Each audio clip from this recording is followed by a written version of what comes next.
Hello বন্ধুরা, স্বাগতম সবাইকে ভিলেজ কুকিং ব্লগে। রথের দিনগুলো মানেই ঘরে ঘরে সাজসজ্জা, ভক্তি আর মিষ্টির গন্ধ।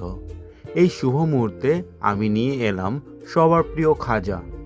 ঘরের ছোট্ট রান্নাঘরেই আজ তৈরি হচ্ছে সুস্বাদু সোনালি রঙের খাজা, যা খাওয়ার সঙ্গে সঙ্গে মনে পড়ে যায় রথের মেলা, ভোগ প্রসাদ আর সেই শৈশবের দিনগুলো। এই ভিডিওতে আমরা দেখব কিভাবে একেবারে সহজ উপায়ে বাড়িতেই বানানো যায় খাজা, ঠিক যেন রথযাত্রার আনন্দকে মিষ্টির মোড়কে জড়িয়ে নেওয়া। চলুন শুরু করি আজকের এই মিষ্টি যাত্রা।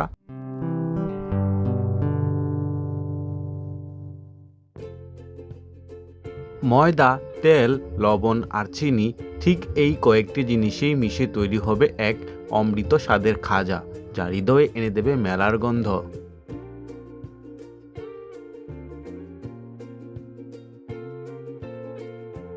ময়দায় লবণ আর তেলের আলতো ছোঁয়া, ঠিক যেমন ভালোবাসার ছোঁয়ায় শুরু হয় প্রতিটি শুভ কাজ।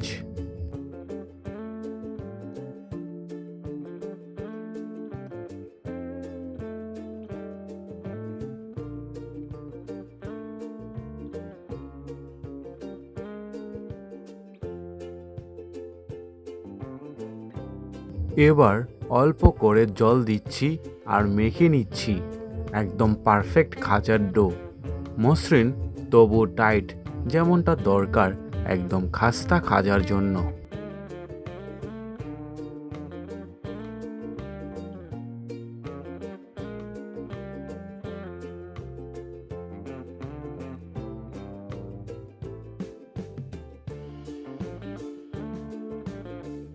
একটু বিশ্রাম, একটু অপেক্ষা, ঠিক যেমন ভালো কিছু পেতে হলে সময় দিতে হয়।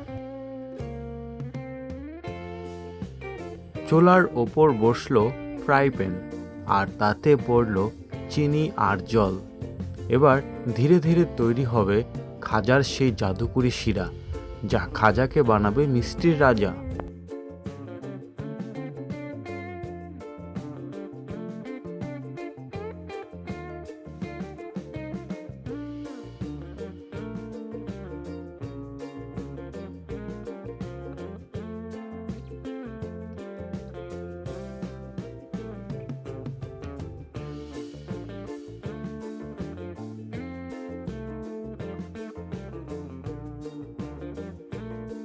আলতো করে নেড়ে নিচ্ছি যাতে চিনি পুরোপুরি গলে শিরা হয়, ঠিক যেমনটা খাজার জন্য দরকার। শিরা ফুটতে শুরু করেছে, রসের প্রতিটা বুদবুদ যেন বলে উঠছে মিষ্টির উৎসব শুরু হচ্ছে।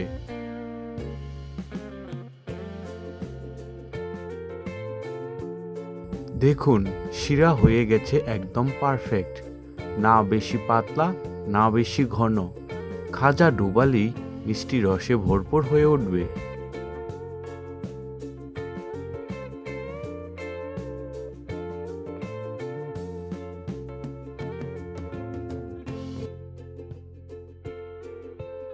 ডো থেকে ছোট ছোট লেচি কেটে নিচ্ছি।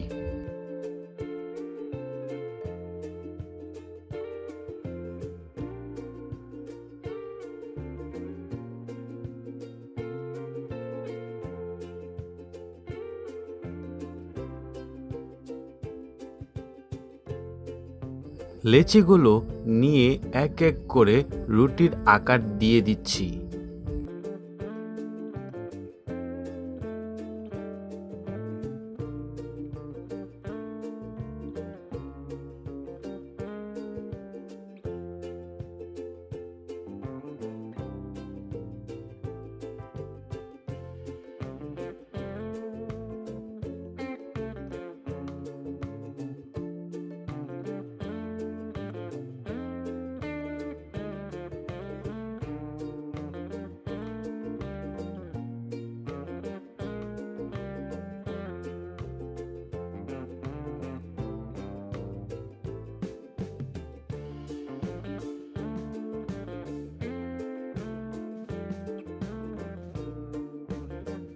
এখন এক এক করে বেলে রাখা রুটির ওপর মাখিয়ে নিচ্ছি তেল, তার ওপর ছড়িয়ে দিচ্ছি একটু ময়দা, তারপর আবার ওপর দিয়ে দিচ্ছি আরেকটি রুটি, আর তাতে আবার তেল আর ময়দা ছিটিয়ে নিচ্ছি। এইভাবে সবগুলো রুটি লেয়ার করে সাজিয়ে নিচ্ছি।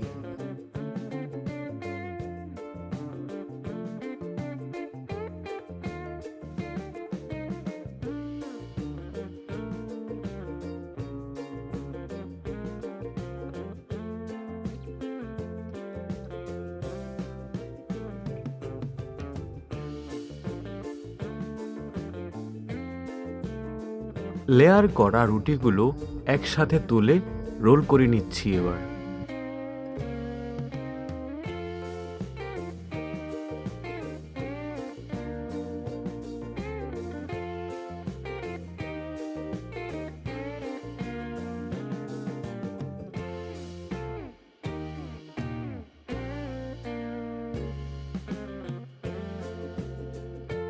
এই পর্যায়ে রোলের অতিরিক্ত অংশ সরিয়ে ফেলছি।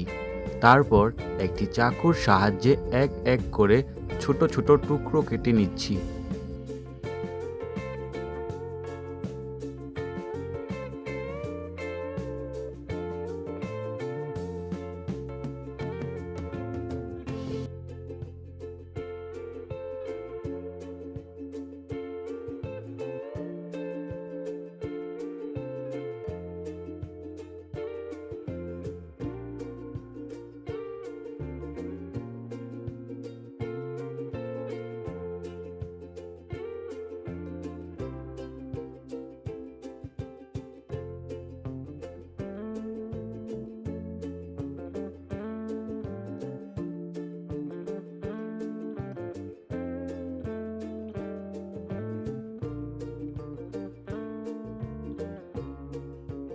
রোলের একটি টুকরো নিয়ে সাবধানে বেলছি, যেন খাজার খাস্তা স্তর তৈরি হয়।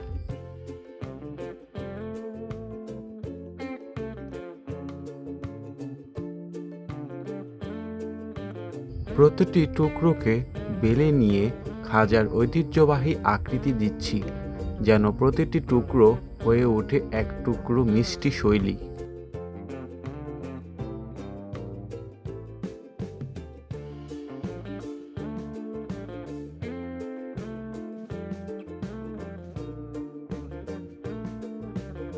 দেখুন তো, বেলে রাখা আমাদের খাজাগুলো খাস্তা আর সোনালি হওয়ার জন্য এখন শুধু অপেক্ষা ভাজার।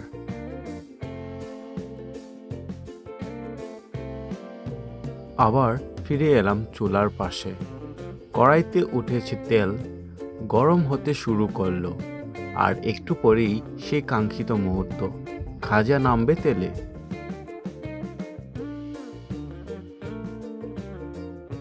তেল এখন ভালো মতো গরম। একে একে বেলে রাখা খাজাগুলো তেলে ছেড়ে দিচ্ছি। সোনালি রং আর খাস্তা মিষ্টির যাত্রা শুরু হলো।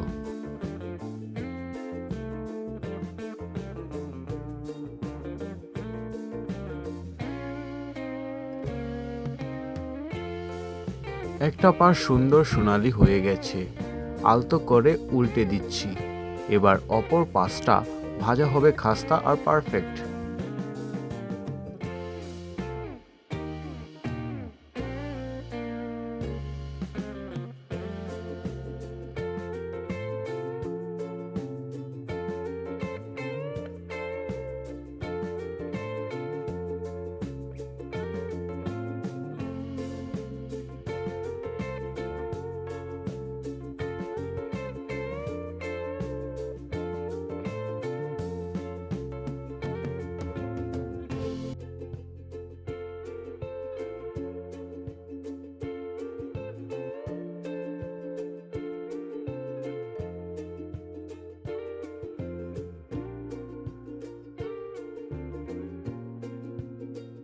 তেল থেকে একে একে তুলে নিচ্ছি খাস্তা খাজাগুলো। দেখেই মনে হচ্ছে, আহা, ঠিক যেমনটা আমরা চেয়েছিলাম।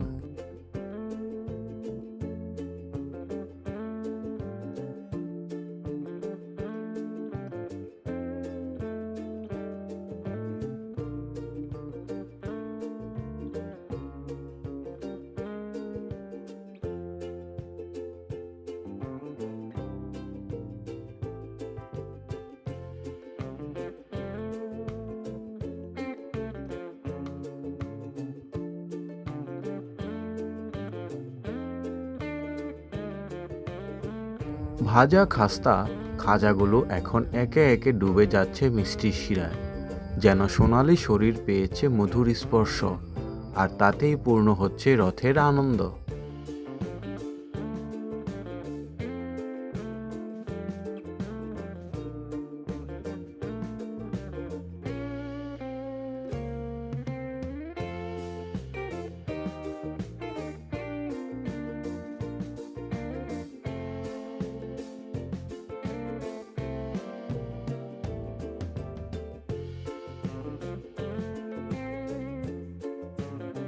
শিরায় ভালো করে ভিজে নেওয়ার পর এবার খাজাগুলোকে তুলে নিচ্ছে একটি প্লেটে।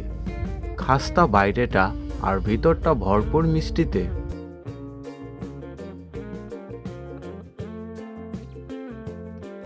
এই তো তৈরি হয়ে গেল আমাদের রথযাত্রা স্পেশাল খাস্তা খাজা। বাইরে থেকে একেবারে ঝুরঝুরে আর ভেতরটা আহা, চিনির রসে ভিজে একেবারে মিষ্টিতে ভরপুর। দেখুন তো, হাতে নিয়ে ভাঙলেই বোঝা যাচ্ছে কি দারুণ খাস্তা হয়েছে। এক একটা স্তর যেন আলাদা হয়ে মুখে গলে যায়। ঘরের পরিবেশে একটু ঝামেলা ছাড়াই এমন খাজা বানিয়ে ফেলতে পারেন আপনিও। ভিডিওটা যদি ভালো লেগে থাকে তাহলে একটা লাইক দিন, একটা কমেন্ট করুন, আর অবশ্যই চ্যানেলটা সাবস্ক্রাইব করে পাশে থাকুন। ভিলেজ কুকিং ব্লগের পক্ষ থেকে আপনাকে এবং আপনার পরিবারকে জানাই রথযাত্রার অনেক অনেক শুভেচ্ছা। নতুন রেসিপি আর নতুন গল্প নিয়ে আবার দেখা হবে। ততক্ষণ পর্যন্ত সুস্থ থাকুন, ভালো থাকুন আর মিষ্টি মিষ্টি থাকুন। ধন্যবাদ সবাইকে।